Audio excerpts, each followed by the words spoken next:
International social media Patel Prahlad भाई। वो चोर गद्दी छोड़, ये नारा अब हांफते थकते हुए लोकतंत्र में नई ताकत भर गया है। जैसे किसी दौड़ में अव्वल आने के लिए पीछे दौड़ रहा धावक आखिरी के कुछ सेकंड्स में अपनी पूरी ताकत लगाकर फिनिशिंग लाइन को क्रॉस कर जाता है। दोस्तों, इस समय इंडिया गठबंधन वैसे ही पूरी ताकत लगाते हुए दिख रहा है। फिनिशिंग लाइन इस समय बिहार का चुनाव है, जिसे इंडिया गठबंधन अगर छू लेता है तो फिर तय है कि उसके बाद अगली बारी लोकसभा चुनावों की होगी, जो फिलहाल तो 4 साल बाद 2029 में होने हैं। लेकिन मोदी सरकार ने एक बार फिर संविधान बदलने का इरादा जाहिर किया है, तो हो सकता है कि इंडिया गठबंधन देश में मध्यावधि चुनाव की नौबत बना दे। वैसे भी दोस्तों, मोदी सरकार की हालत ऐसी है कि अब गिरी या तब गिरी।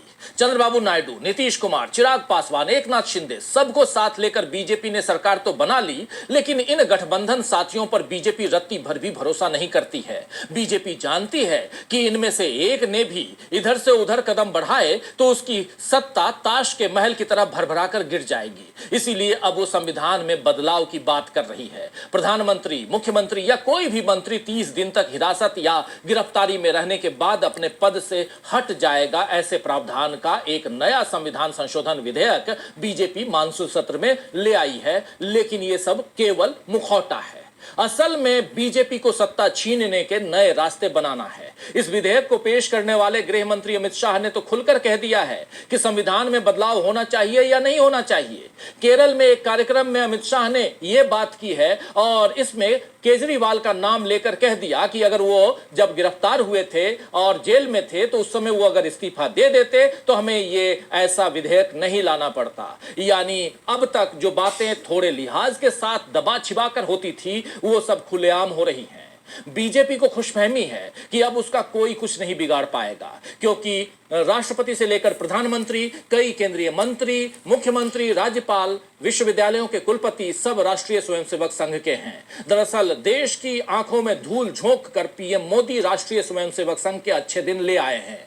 संघ का शताब्दी वर्ष किसी और कारण से यादगार बने या न बने, लेकिन इसलिए जरूर याद किया जाएगा कि 15 अगस्त को लाल किले से संघ की तारीफ की गई और अब 2 अक्टूबर को दशहरे के दिन पूर्व राष्ट्रपति रामनाथ कोविंद राष्ट्रीय स्वयंसेवक संघ के स्थापना समारोह में मुख्य अतिथि होंगे। जिस संघ को मोदी ने लाल किले से एनजीओ यानी गैर सरकारी संगठन बताया था, उसे खुलेआम देश की सरकार और राजनीति को चलाने की छूट मिल गई है। लेकिन अभी संघ को भारत को हिंदू राष्ट्र बनाने के अपने मकसद को भी पूरा करना है। इसीलिए फिर से संविधान बदलने की बात अमित शाह ने शुरू कर दी है।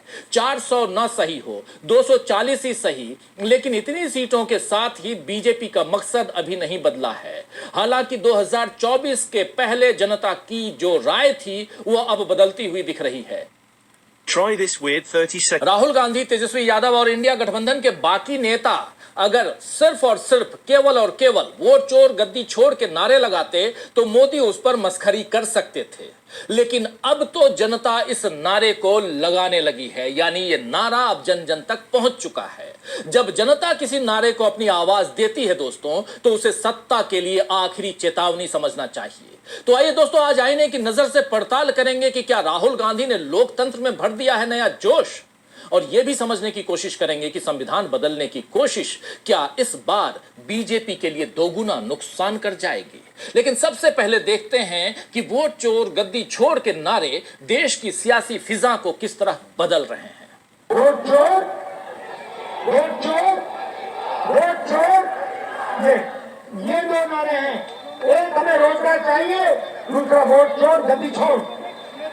आप सब यहाँ आए, बारिश में आए, धूप में आए, इसके लिए दिल से आपका धन्यवाद। और जो इंडिया गठबंधन के नेता हमारे साथ हजारों किलोमीटर चल रहे हैं, इन सबको मैं धन्यवाद करना चाहता हूँ।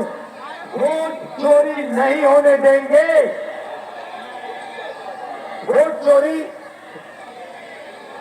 अच्छा भाई, एक और बात बताओ, संविधान किसने बनाया? नहीं, संविधान किसने बताया? जोर से। अंबेडकर जी ने अपनी पूरी जिंदगी दी, संविधान बनाया। गांधी जी ने जिंदगी दी, संविधान बनाया। ये जो वोट चोरी है ना, ये संविधान पर आक्रमण है। हिंदुस्तान के हर गरीब को मालूम होना चाहिए कि ये संविधान आपको बचाता है, आपकी रक्षा करता है, ये आपकी आवाज है। इसको नरेंद्र मोदी और अदानी मिलकर खत्म करने लगे हुए हैं।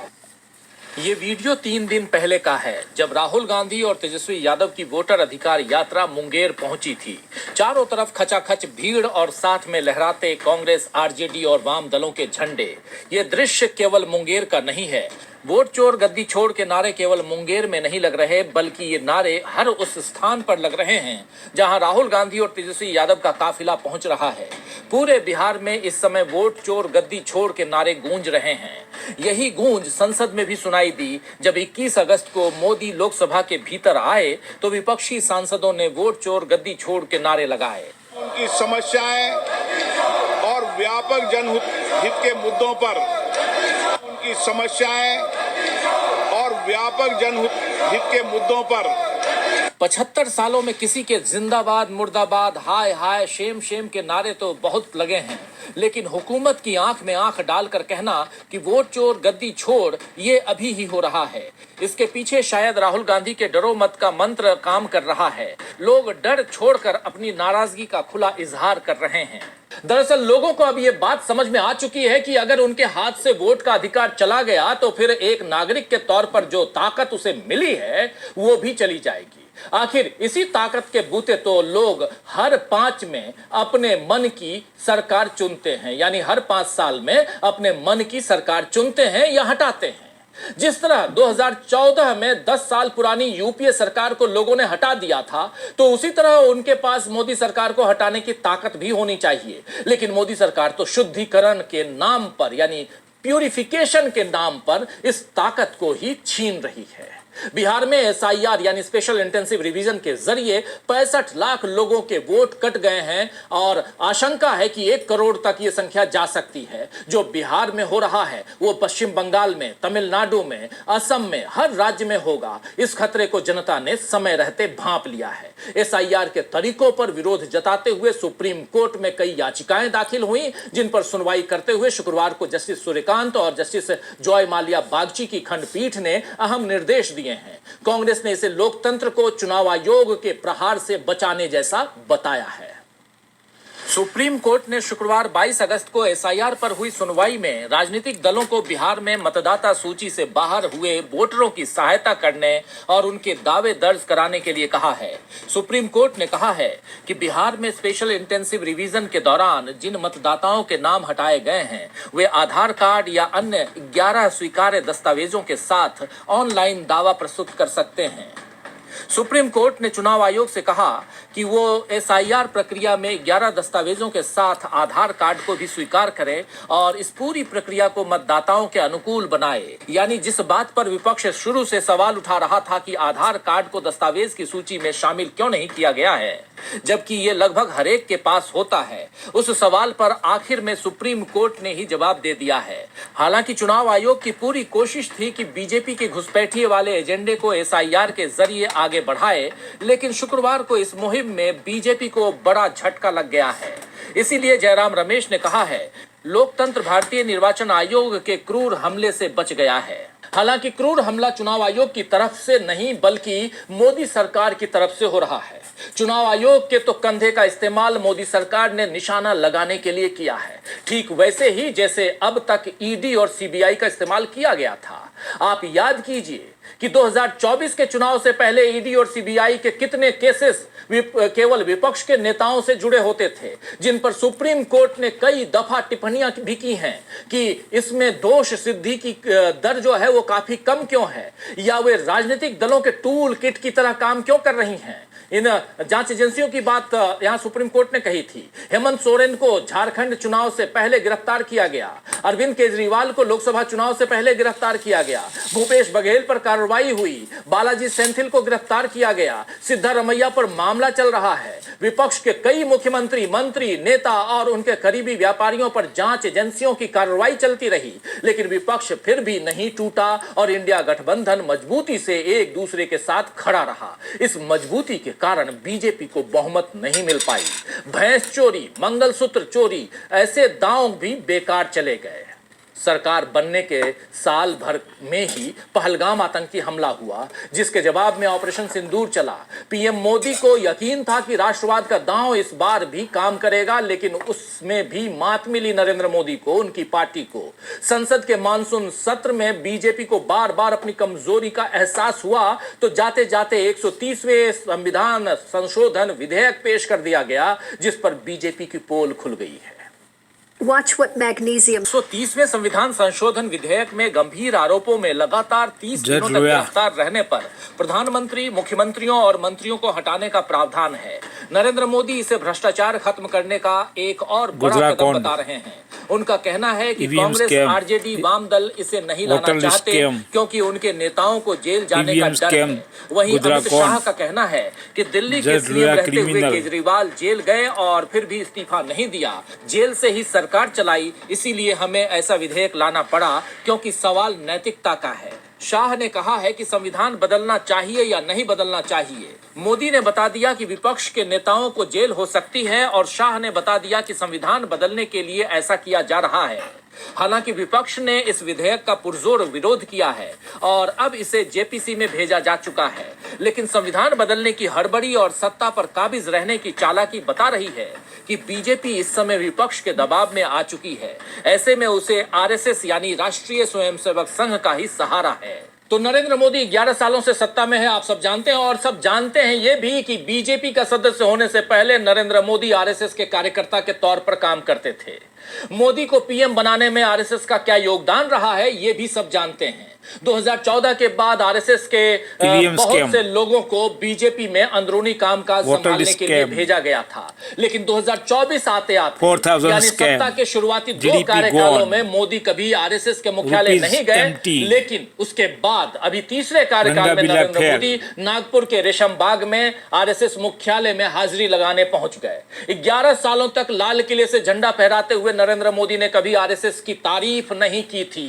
वो सबका साथ, सबका विकास, सबका विश्वास की बात करते थे, लेकिन 12वें साल में ये मुखौटा भी नरेंद्र मोदी ने उतार फेंका और लाल किले से बता दिया कि वो संघ के वफादार कार्यकर्ता हैं। अब उपराष्ट्रपति उम्मीदवार भी मोदी ने बनाया है तो इसमें भी संघ का ख्याल रखा है। सीपी राधाकृष्णन का संघ से जुड़ाव रहा है, आप सब जानते हैं। राष्ट्रपति द्रौपदी मुर्मू भी संघ से निर्देशित संगठन राष्ट्र सेविका समिति से जुड़ी हुई रही हैं, अब तो राष्ट्रपति हैं। नरेंद्र मोदी, अमित शाह, राजनाथ सिंह, ओम बिरला, नितिन गडकरी, शिवराज सिंह चौहान, धर्मेंद्र प्रधान, मनोहर लाल खट्टर, यानी मोदी कैबिनेट के सारे सदस्य, लगभग सारे सदस्य आरएसएस की पृष्ठभूमि से हैं। विष्णुदेव साय, मोहन चरण मांझी जो ओडिशा के मुख्यमंत्री हैं, भजन लाल शर्मा, पुष्कर धामी, ये सारे मुख्यमंत्री जो हैं वो संघ से जुड़े रहे हैं। राज्यपालों में भी ओम माथुर, राजेंद्र हर्लेकर, शिव प्रताप शुक्ल, इनका जुड़ाव संघ से रहा है। सार्वजनिक निकायों की प्रबंधन समिति हो या विभिन्न आयोग हो, कमेटियां हो, उच्च शिक्षा संस्थानों के पद हो और यहां तक कि न्यायपालिका में भी संघ से जुड़ाव रखने वाले लोगों को आगे बढ़ाया गया है। मीडिया में भी आप देख लीजिए, मीडिया में भी संघी मानसिकता के लोग कितने सक्रिय हैं ताकि मनचाहा नैरेटिव सेट कर सकें। 100 सालों में संघ ने कितनी चालाकी से बरगद की तरह अपनी जड़ें फैला ली हैं, ये सरकारी और प्रशासनिक ढांचे को देखकर समझा जा सकता है। इसीलिए इंडिया गठबंधन ने संख्या बल में कम होने के बावजूद उपराष्ट्रपति यानी वाइस प्रेसिडेंट पद के लिए अपने उम्मीदवार बी सुदर्शन रेड्डी को उतारा है और इसे विचारधारा की लड़ाई कहा है। इस चुनाव में आंकड़े भले एनडीए के पक्ष में इस वक्त दिख रहे हों, लेकिन माहौल पूरी तरह इंडियामय हो चुका है दोस्तों। इसीलिए Amit Shah retired justice B Sudarshan Reddy को, जो इंडिया गठबंधन के उपराष्ट्रपति पद के उम्मीदवार हैं, उनको नक्सल समर्थक बताकर अपनी खीस जाहिर कर दी है। हालांकि संसद को सही दिशा में चलाने और सड़कों पर सन्नाटे को तोड़ने की यह लड़ाई है। जस्टिस रेड्डी ने कहा है कि राहुल गांधी सड़कों पर सन्नाटा नहीं रहने दे रहे हैं। मोदी सरकार गौर से सुने, आवाज आ रही है वोट चोर गद्दी छोड़, और इस नारे के साथ देश मध्यावधि चुनाव की तरफ बढ़ता दिख रहा है, जहां अभी चंद्रबाबू नायडू, नीतीश बाबू, चिराग पासवान और उनका पूरा कुनबा अपने पत्ते खोलने के लिए तैयार बैठे हैं। खैर, शायर जुर्रत कलंदर बख्श ने ठीक ही फरमाया है कि इलाही क्या इलाका है वो जब लेता है अंगड़ाई, इलाही क्या इलाका है वो जब लेता है अंगड़ाई, मेरे सीने में सब जख्मों के टांके टूट जाते हैं। तो आज के लिए बस इतना ही, फिर मिलेंगे खबरों के नए आईने के